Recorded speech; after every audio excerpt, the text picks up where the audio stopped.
नमस्कार दोस्तों, welcome to my news channel news 436। आइए देखते हैं देश की 20 बड़ी खबरों को। यूपी बिजली कर्मियों की हड़ताल पर योगी सरकार सख्त, हजारों की सेवा समाप्त तथा 29 पर एफआईआर दर्ज। बता दें कि उत्तर प्रदेश में बिजली कर्मियों की हड़ताल जारी है। सरकार के निर्देश के बावजूद बिजली कर्मचारी अपनी मांगों को लेकर अड़े हैं। इस हड़ताल में 29 पर एफआईआर दर्ज की जा चुकी है। साथ ही 22 नेताओं के खिलाफ एस्मा और सस्पेंशन की कार्यवाही की गई।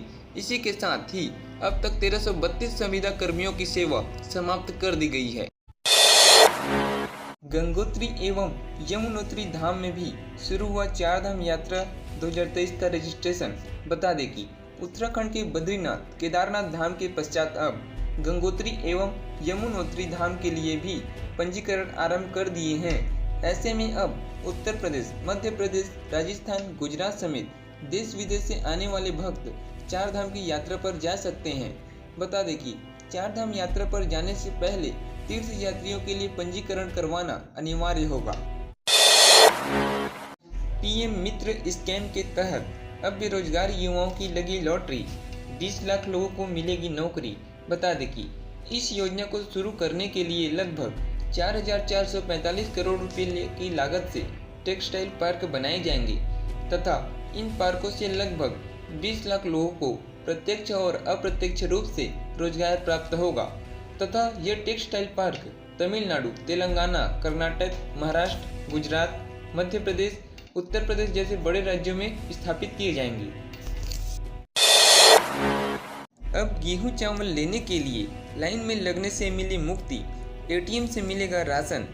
बता दें कि राशन की दुकानों पर अक्सर लंबी लाइनें होती है, जिसकी समस्या को देखते हुए सरकार राशन एटीएम मशीन लगाने की प्लानिंग कर रही है। हालांकि अभी तक कब से राशन एटीएम शुरू हो जाएगी इसकी घोषणा सरकार ने नहीं की है, लेकिन मीडिया रिपोर्ट्स का दावा है कि बहुत जल्द आपको एटीएम मशीन से गेहूं और चावल निकलते हुए दिखाई देंगे। उत्तराखंड की जनता को लग सकता है बड़ा झटका, 1 अप्रैल से 12% तक महंगी होगी बिजली।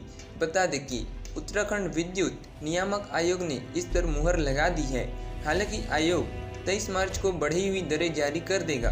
इस बढ़ोतरी से प्रदेश के 27,50,872 उपभोक्ता प्रभावित होंगे। मुख्यमंत्री योगी आदित्यनाथ ने कहा कि प्रदेश सरकार 4 साल में 1 करोड़ युवाओं को रोजगार देगी तथा यूपी शिक्षा का नया केंद्र बनेगा। इसके लिए नए विश्वविद्यालय की स्थापना की जा रही है तथा मंडल में अपने वाला राजकीय विश्वविद्यालय मुरादाबाद में बनेगा। शासन ने निर्माण की कार्यवाही शुरू भी कर दी है तथा यह घोषणा शुक्रवार को टीएमयू में आयोजित दीक्षांत समारोह में की है। अलर्ट, भीड़भाड़ से बचे, मास्क अवश्य पहने लोग तथा H3N2 संक्रमण पर हमीरपुर के सीएमओ की सलाह। बता दें कि अग्निहोत्री ने कहा कि H3N2 एक इन्फ्लुएंजा वायरस है जो आमतौर पर सुअरों से मनुष्यों में फैलता है। उन्होंने कहा कि यह व्यक्ति से दूसरे व्यक्ति में फैलता है और इसके लक्षण मौसमी फ्लू वायरस के समान होते हैं तथा सीएमओ ने कहा कि यह कोविड-19 की तरह संक्रामक भी है और इससे बचने के लिए लोगों को भीड़-भाड़ वाली जगहों पर जाने से बचना चाहिए और एक दूसरे से ऊंची दूरी बनाए रखना चाहिए तथा मास्क का इस्तेमाल भी करना चाहिए और हाथों का साफ रखना चाहिए। पंजाब पुलिस का बड़ा एक्शन, खालिस्तानी समर्थक अमृतपाल सिंह के 6 समर्थक गिरफ्तार किए गए। बता दें कि पंजाब पुलिस ने खालिस्तानी समर्थक अमृतपाल सिंह के खिलाफ बड़ी कार्रवाई की है। पुलिस ने अमृतपाल सिंह के 6 साथियों को अरेस्ट कर लिया है तथा यह गिरफ्तारी जालंधर के शाहकोट मसलिया में की गई है। योगी की पाठशाला होगी नंबर 1, सभी प्राइमरी स्कूल में होगी बिजली डिजिटल पढ़ाई और चलेगी स्मार्ट क्लासेस। बता दें कि उत्तर प्रदेश में प्रत्येक प्राइमरी स्कूल में अब बिजली की सुविधा होगी। कनेक्शन के लिए स्कूल के प्रधान अध्यापक बिजली विभाग के पोर्टल पर आवेदन करेंगे तथा स्कूलों में बिजली की सुविधा होने पर डिजिटल पढ़ाई और स्मार्ट कक्षाएं संचालित की जाएगी तथा साथ ही स्कूलों में पंखे चलने पर बच्चों को गर्मी से राहत भी मिलेगी तथा कनेक्शन के लिए जिला प्रशासन का सहयोग फिर आई कोरोना की नई लहर, नए वेरिएंट के साथ इन राज्यों में हुई एंट्री। बता दें कि भारत में कोरोना के मामले में ताज़ा इजाफे के पीछे कोरोना का नया सब वेरिएंट XBB 1.16 हो सकता है। विश्व भर में कोरोना के वेरिएंट पर नज़र रखने वाली अंतर्राष्ट्रीय एवं भारतीय वैज्ञानिकों ने इसकी आशंका जताई है कि ताज़ा आंकड़ों के अनुसार इस सब वेरिएंट के सबसे अधिक मामले भारत में आए हैं। भारत में अब तक के कोरोना के नए सब वेरिएंट के 48 नए मामले सामने आए हैं।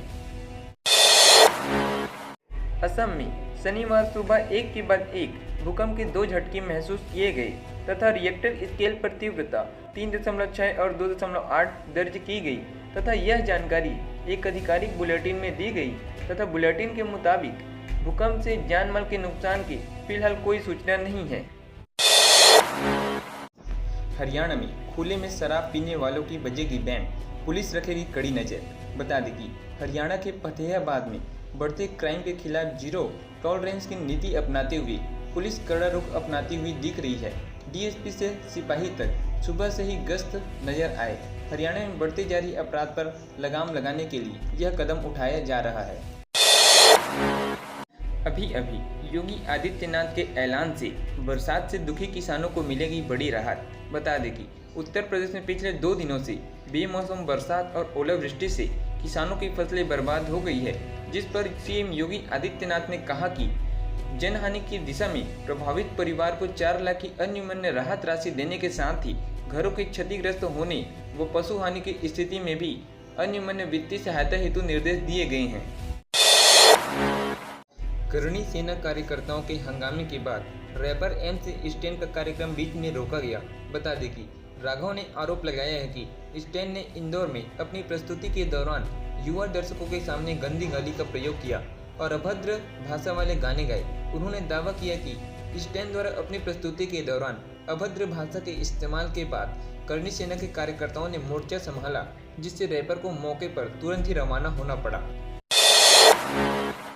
बिहार सरकार ने रमजान में मुस्लिम कर्मचारियों को कार्यालय आने जाने में दी राहत। बता दें कि सामान्य प्रशासन विभाग ने शुक्रवार को आदेश जारी कर कहा कि सरकार द्वारा मुस्लिम कर्मचारियों एवं पदाधिकारियों की सुविधा के मद्देनजर रमजान की अवधि के लिए निर्धारित समय से 1 घंटा पूर्व कार्यालय आने तथा निर्धारित समय से 1 घंटा पूर्व कार्यालय छोड़ने की अनुमति प्रदान की है तथा यह आदेश में कहा गया कि यह आदेश स्थायी रूप से प्रत्येक वर्ष के लिए प्रभावी रहेगा। YouTube TV का मल्टीवेव फीचर सभी यूजर्स के लिए हो रहा है रिलीज। बता दें कि वीडियो शेयरिंग प्लेटफॉर्म YouTube ने शनिवार को घोषणा की है कि वह अपने स्ट्रीमिंग टेलीविज़न सेवा के नए मल्टीवेव फीचर को सभी उपयोगकर्ताओं के लिए शुरू कर रही है, जो ग्राहकों को एक ही समय में 4 अलग अलग कार्यक्रम देखने की अनुमति देगा। एयरटेल ने लॉन्च किया भारत का पहला 5G प्लान। सिर्फ इतने पैसों में ग्राहकों को मिलेगा भर भर के डेटा।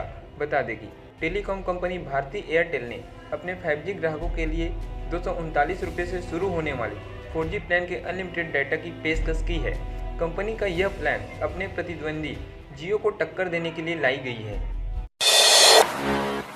भारत में शनिवार को 126 दिन बाद एक दिन में कोरोना वायरस संक्रमण की 800 से अधिक मामले दर्ज किए गए। बता दें कि केंद्रीय स्वास्थ्य मंत्रालय द्वारा शनिवार सुबह 8 बजे जारी अद्यतन रिकॉर्डों के अनुसार देश में कोविड-19 की 843 नए मामले सामने आने के बाद संक्रमितों की कुल संख्या बढ़कर 4,46,94,349 हो गई है।